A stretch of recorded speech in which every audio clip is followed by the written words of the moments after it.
শিক্ষামন্ত্রী ব্রাত্য বসুর পাশে তার স্কুলের শিক্ষকরা। যাদবপুর বিশ্ববিদ্যালয়ের শিক্ষামন্ত্রীর উপর হামলার ঘটনায় প্রতিবাদ।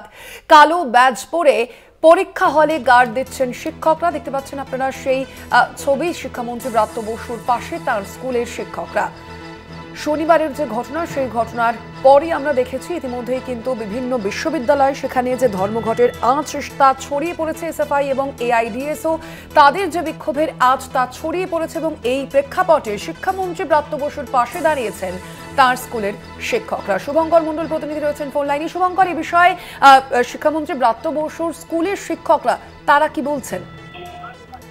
দেখো, ব্রাত্য বসু শিক্ষামন্ত্রী এবং যে স্কুলে আজকে পরিদর্শনে গিয়েছিল উচ্চ মাধ্যমিক শিক্ষা সংসদের সভাপতি এবং সচিব, সেই নারায়ণ দাস বাঙুর নারায়ণ দাস মাল্টিপারপাস স্কুলে একসময় পড়াশুনো করেছেন শিক্ষামন্ত্রী। ফলত সেই স্কুলের শিক্ষকরা কিন্তু যাদবপুরের ঘটনা তীব্র নিন্দা করেছেন। তারা জানিয়েছেন যে গত শনিবার যাদবপুর বিশ্ববিদ্যালয়ে যে ঘটনা ঘটেছে শিক্ষামন্ত্রীর উপরে হামলা, তাকে হেনস্থা করা, তাকে মারধর করা, শুধু তাই নয় একাধিক শিক্ষক অধ্যাপককে মারধর করা হয়েছে।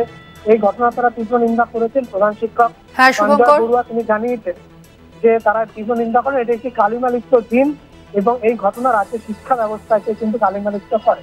সেই কারণে তারা কিন্তু কালো ব্যাজ করে তারা প্রতিবাদ জানিয়েছেন, মৌন প্রতিবাদ।